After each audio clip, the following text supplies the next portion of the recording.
Migala.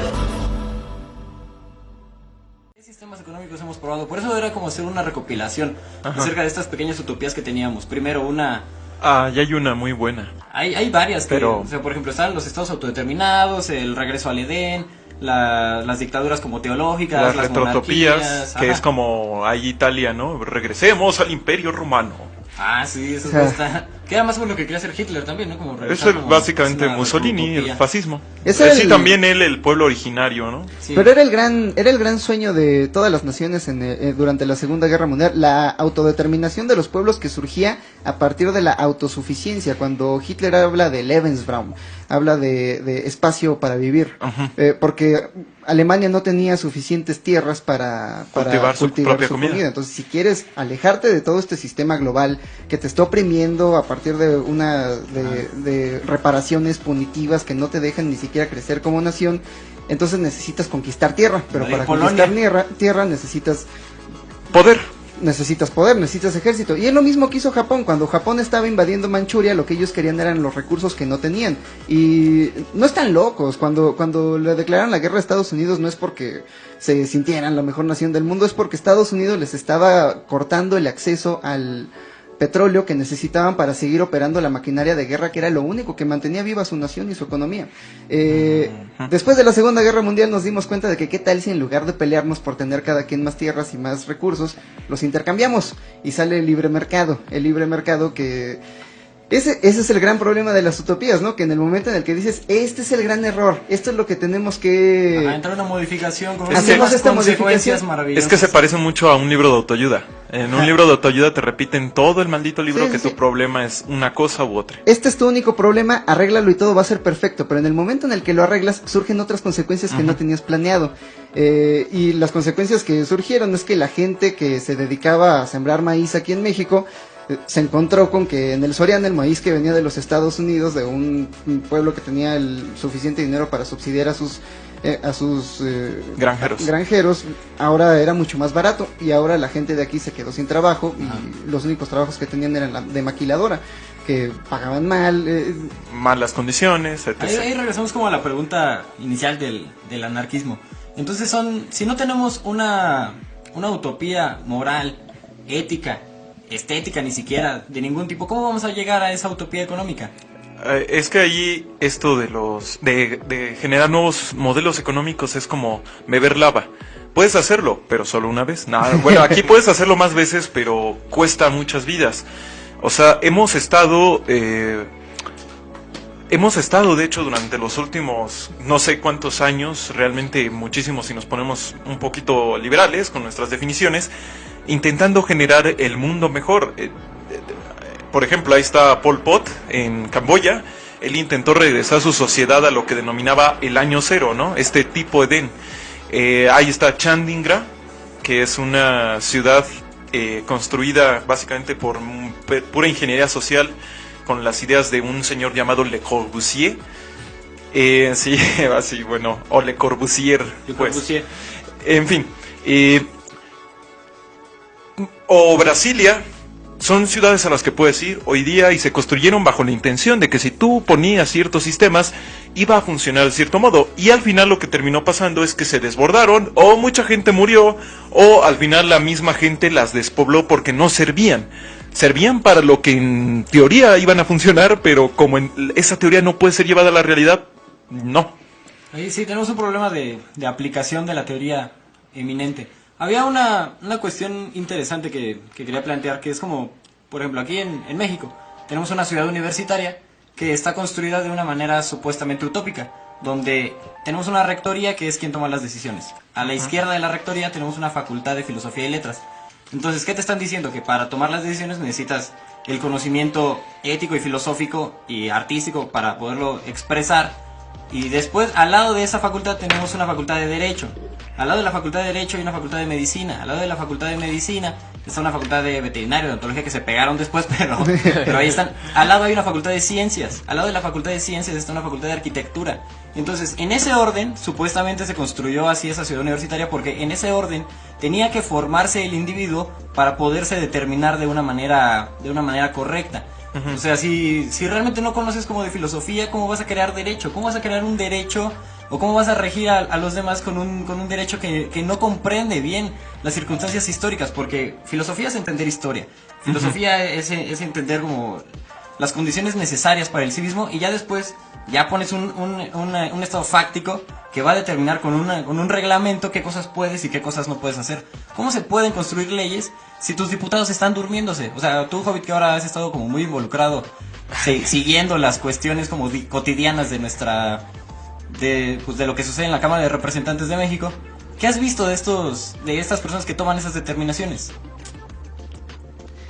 Pues tienen línea, no están tomando las decisiones ya fueron tomadas. Hace poco se dio la votación para cambiar la Ley de Seguridad Nacional que autorizaba el despliegue de las Fuerzas Armadas Nacional, no son Fuerzas Armadas, la Guardia Nacional. Así es. La Guardia Nacional. La 3 veces heroica. Son policías que son educados como militares y tienen armas de militares y corte de y militar. se ven como militares. Pero son policías. Pero no lo son. No lo son.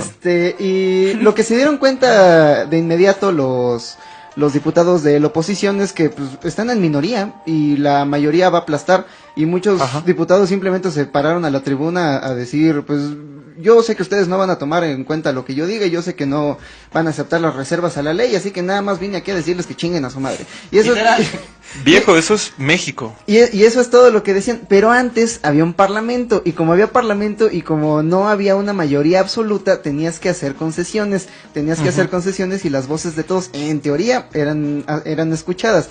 El problema es que le pagamos tanto a los representantes, que son representantes que viven en un México completamente distinto del nuestro. Claro. ¿Cuántas veces crees que se haya subido Enrique Peña Nieto al metro y se haya quedado parado? Exacto, por eso insistía, ¿no? O sea, no solo eso, es más, piensa, tú estás hablando del metro cuando eso es una cosa que existe en 3 ciudades en México. Ajá. Y eso es algo que mucha gente nunca ha visto en su vida. O sea, la idea es cómo vas a determinar a un pueblo si realmente no tienes un conocimiento pleno de lo que está sucediendo ahí. Es que en ese sentido creo que está, ustedes disculpen, pero está sobrevalorada la democracia. No, está sobrevalorada la filosofía. Esta idea de que podemos construir en nuestra cabeza un plano global de el quórum. Vamos a hacer la sociedad perfecta y luego la vamos a aplicar. Margaret Thatcher alguna vez le preguntaron, oye, ¿por qué le estás quitando todos los derechos a los trabajadores del mineros, carbón? ¿no? Y ella sacó un libro, me parece que era de Edward Keynes, y dijo, nosotros creemos en esto, nosotros creemos en la desregulación del mercado, nosotros creemos en la desregulación de la banca, nosotros creemos en el trickle down. El trickle down es que si los ricos son muy ricos, eventualmente ese dinero va a ir cayendo hacia los pobres hasta que eventualmente va a caer hasta los más pobres. Y sí pasó, pero tomó 3... Y más o menos. Pero tomó muchas décadas. Y algunos, y a los que sirvieron bien. Y para cuando el dinero cayó hasta el fondo, el dinero ya no valía nada. Y entonces nos enteramos hace poco de que en una reunión entre Goldman Sachs y me parece que era Reagan, se dieron cuenta de que los Estados Unidos ya no tenían la hegemonía global que obtuvieron después de la Segunda Guerra Mundial. Después de la Segunda Guerra Mundial, Europa, que era el gran motor económico del mundo, estaba hecha ruinas. Y los únicos que tenían una industria que podía exportar bienes y servicios para todo el mundo eran los Estados Unidos. Entonces tenían un superávit, estaban ganando dinero. Pero esto eventualmente cayó hasta que en los 70 se dieron cuenta de que estaban perdiendo dinero, y la única manera en la que podían seguir ganando dinero era malabarear la deuda. Entonces ellos se preguntaron, ¿pero qué vamos a hacer si la deuda es nuestra? Es que si desregulas a los mercados podemos malabarear la deuda externa, y esto nos va a mantener como la hegemonía política. Entonces hoy en día los banqueros son algo así como magos que tienen el superpoder de viajar al futuro, extraer dinero y prestártelo a ti para que tú generes riqueza, en teoría. Pero el problema es que si puedes extraer dinero para que la clase obrera genere riqueza y después con eso generar ganancias, ¿por qué no extraes dinero para ti mismo? ¿Por qué no extraes tantas cantidades de dinero que eventualmente, no importa toda la productividad, sea imposible repagar esa deuda que tienes hacia el futuro? Y por eso los baby boomers tuvieron la mejor generación económica en los Estados Unidos y nosotros vamos a trabajar hasta el día que nos moramos de viejos. Y más tiempo de eso. Ahí el pedo es, o sea, sí hay una persona que tenga una filosofía de todas las corrientes filosóficas que existen, además, güey. Y que además crea que esa es la filosofía con la que va a lograr operar el cambio. Pero lo que en realidad sucede es que tienes un montón de individuos. Son un montón de individuos que están cada quien operando bajo las condiciones filosóficas que cada persona tiene. Bajo la manera en la que cada quien piensa que debe regirse dentro de las circunstancias posibles. Bueno, hay un pequeño paréntesis. No sería Keynes, probablemente Friedman o Hayek. Era Milton Friedman, tienes razón. Pero bueno, más allá de eso, de lo que estaban mencionando sobre el individuo y sobre la generación de la riqueza, pues básicamente eso, generación de la riqueza, o sea, no explotación, generación, te la estás inventando. Eso también suena muy distópico. O sea, si en 1910 ¿cómo se llamaba? Al Kaiser alemán le hubieran dicho que se podía inventar dinero de la nada, él hubiera dicho, pues vamos a poder ganar la guerra. Bueno, todavía no iniciaba ahí, pero la vamos a ganar porque podemos generar dinero. En ese entonces, y eso es algo que hay que ver, porque a veces creemos que así como hoy entendemos o vemos el mundo es como siempre ha sido, pues no, la riqueza era otra cosa, antes era oro, o eran granos, o metales, y hoy son una moneda, o un número en PayPal. También la idea del crédito ha existido antes en otros Claro. términos no monetarios. O sea, piensa, para el Kaiser, su idea de crédito era, bueno, ahorita no tengo dinero, pero ¿qué tal? Y le quito tantito a estos güeyes. Cuando lo pille. Y ya lo voy como pensando como en mi presupuesto, ¿no? O sea, era bastante chaca en el sentido de no tengo lana, pero si le robo a este güey que va pasando por aquí, ya me va a alcanzar para pagarle al Coppel. Bueno, es que así funcionó Europa durante mucho tiempo. Piensa en Julio César, que cuando salió de Roma para conquistar la Galia, no lo querían dejar salir porque le debía tanto dinero a la gente que si no nos pagas ahorita te matamos. Y tuvo que venir Craso a decirle, vamos a hacer un trato. Tú me metes en tu triunvirato y a cambio te pago todo el dinero que le vas a pagar a tus deudores. Y lo que pasó es que salió, compró un ejército, conquistó la Galia y regresó el hombre más rico de Roma. Bueno, el segundo. Entonces, sí, yo quisiera que así que apuntáramos claramente que la idea de utopía, ya definimos una distopía a partir de la utopía. ¿Cómo vamos a definir una utopía? O sea, una utopía es un estado óptimo, pero según nuestras condiciones filosóficas, históricas, legales e incluso personales, materiales, en términos de cuánto tiempo vamos a vivir.